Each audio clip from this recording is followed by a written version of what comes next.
My self professor doctor Deepak Singh, allied science specialist. आज एक topic deal कर रहे हैं जो कि मोस्ट कॉमन प्रॉब्लम्स हिपैटोमेगैली। क्या होता है hepatomegaly? Hepato means liver, megaly means enlargement, liver का इनलार्जमेंट। लीवर नॉर्मल से जब लीवर का साइज बढ़ जाता है, जब इसका वेट बढ़ जाता है तो इसको हम लोग हिपैटोमेगैली बोलते हैं। क्यों होता है हिपैटोमेगैली? इसको जानने से पहले ये जानते हैं पहले लीवर कहाँ पे सिचुएट रहता है। लीवर के बारे में बोला जाता है कि लीवर एक लार्जेस्ट ऑर्गन है। लीवर दो लोब से बना होता है, एक स्मॉल लोब, एक लार्ज लोब। राइट हाइपोकोंड्रियम से लेकर और इपिगैस्ट्रियम तक ये सिचुएट रहता है। कोस्टल मार्च, कोस्टल के अंदर ही रहता है लीवर। और ये लीवर का जो वेट है 18 साल के बाद ये लगभग 1.5 किलो का होता है। 18 साल से पहले ये वेरिएबल होता है। वेरिएबल का मतलब कि कम होता है ये, क्योंकि जब जन्म लेता है उसके बाद से धीरे धीरे क्या होता है, लीवर अपने नॉर्मल साइज में आ जाता है।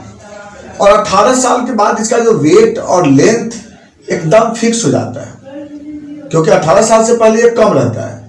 तो वही इसका जो नॉर्मल जो साइज, जो एक एज के अनुसार, एक वेट एज के अनुसार जितना होना चाहिए उससे वो ज्यादा हो जाता है। तो ये तो अल्ट्रासोनोग्राफी से पता चल जाता है, या फिर और भी हम लोग डिटरमिनेशन करते पता देख लेते हैं। तो अब नॉर्मल से जब ज्यादा साइज हो जाता है या नॉर्मल से ज्यादा जब वेट हो जाता है, इसी कंडीशन को बोलते हैं हिपैटोमेगैली बोलते हैं। अब ये क्यों हो जाता है, इसको जानने से पहले ये जानना पड़ेगा हमें कि लीवर जो बना होता है ये छोटे छोटे लोब्यूल से बने होते हैं। ऐसे ऐसे छोटा छोटा लोब्यूल, जैसे मधुमक्खी का छाता होता है ना, उसके जैसा ये शेप में ऐसे छोटे छोटे लोब्यूल होते हैं। इस लोब्यूल के अंदर हिपैटोसाइट सेल अरेंज रहता है।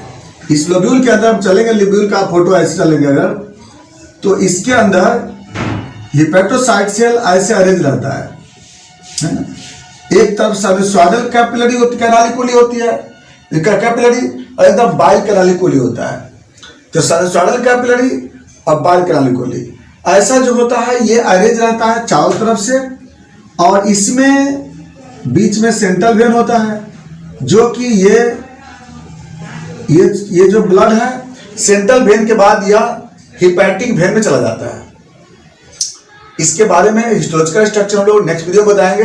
पहले आज हिपैटोमेगैली की बात कर लेते हैं। तो ये आपका इस लीवर में, अगर हम इसके बारे में एक सेल के बारे में बात करते हैं, तो इसमें जो ब्लड सर्कुलेशन इंटर करता है वह दो ब्लड वेसल से अंदर जाता है ब्लड। एक हिपैटिक आर्टरी से ब्लड जाता है और दूसरा पोर्टल वेन से ब्लड जाता है अंदर में। हिपैटिक आर्टरी और पोर्टल वेन, यानी इसमें दो वेसल से ब्लड सप्लाई होती है। हिपैटिक आर्टरी का ब्लड कहां से आता है? हिपैटिक आर्टरी का ब्लड आता है सिलियक ट्रंक से, जो डिसेंडिंग अब्डोमिनल एरोटा होता है, वहां से आता है ब्लड हिपैटिक आर्टरी में। और जो पोर्टल वेन में जो ब्लड आता है, ये ब्लड स्प्लीन और मेजेंटिक वेन, स्प्लीन का वेन और मेजेंटिक वेन, यानी स्प्लीन का ब्लड और ऑसोफेगस के लोअर पार्ट से लेके रेक्टम तक का ब्लड, ये चला आता है किसमें? पोर्टल वेन में। और यहां से ये ब्लड लीवर में आता है और फिर लीवर के बाद यहां से ब्लड हिपैटिक वेन में चला आता है। यहां से ब्लड कहां आता है? Hepatic vein. और हिपैटिक वेन फिर कहां जुड़ जाता है? इंफीरियर वेना कावा में। तो ब्लड ऐसे आया लीवर में और यहां से हिपैटिक वेन के बाद लीवर में, हार्ट में चला जाता है। और जो इसके अंदर कैटाबोलिक सब्सटेंस होगा, कैटाबोलिक, क्योंकि लीवर में तो दोनों प्रोसेस होता है, एनाबोलिज्म और कैटाबोलिज्म। तो एनाबोलिज्म जो होता है वो पूरा का पूरा सब्सटेंस कहाँ जाता है? बॉडी में। और जो कैटाबोलिज्म होगा वह एक अलग रास्ते से, जिसको बोलते हैं बाइल कैनालिकुली, आगे बाइल डक्ट बनता है अब बाइल डक्ट के बाद फिर ये गॉल ब्लैडर में आता है। अब गॉल ब्लैडर के बाद सीबीडी के बाद होते हुए और ये ड्यूोडेनम में आकर के ड्रेन हो जाता है। तो इससे जो होता है ना वेस्ट प्रोडक्ट जिसको बाइल कहते हैं, वो बाइल इस रास्ते से निकलता है। ठीक है, तो ये हुआ इसका नॉर्मल कंडीशन। अब बात करते हैं लीवर का साइज बढ़ता क्यों है। लीवर का साइज बढ़ने का कई रीजन है। सबसे पहला रीजन है इन्फ्लामेशन, हिपेटाइटिस। लीवर में इन्फ्लामेशन होने के कारण लीवर का साइज बढ़ता है। इन्फ्लामेशन कई वजह से हो सकता है। इन्फ्लामेशन होने का रीजन या तो कुछ इन्फेक्शियस एजेंट होगा और कुछ नॉन इन्फेक्शियस एजेंट भी होगा। इन्फेक्शियस एजेंट में वायरस सबसे टॉप मोस्ट पे जो डी प्रोड्यूस करता है वो virus, hepatitis A, hepatitis B, hepatitis C, hepatitis D, hepatitis E, hepatitis F. ये जो वायरस है ये सबसे ज्यादा इन्फ्लामेशन करता है लीवर में। तो ये पहला इन्फेक्शियस एजेंट। इसके बाद आपको मिलेंगे बैक्टीरिया, जैसे लेप्टोस्पाइरा बैक्टीरिया है या कुछ अदर बैक्टीरिया है, वह भी लीवर में इन्फ्लामेशन करता है। थर्ड में पैरासाइट, पैरासाइट में आवेगा एंटोमेस्टोलिट का, फैसियोला हिपेटिका, इससे की वजह से भी इन्फ्लामेशन होता है। तो ये जो होता है इन्फेक्शियस एजेंट है।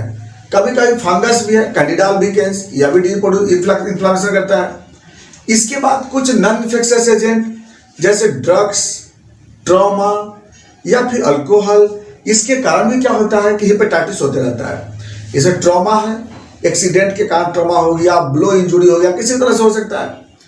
तो इसके कारण हिपैटोमेगैली देखने को मिलता है। Number 2, fatty liver. अब fatty liver grade 1, grade 2, grade 3 किसी भी ग्रेड में होगा। तो इसके कारण भी क्या होता है, फैटी लिवर की वजह से भी हिपैटोमेगैली होता है।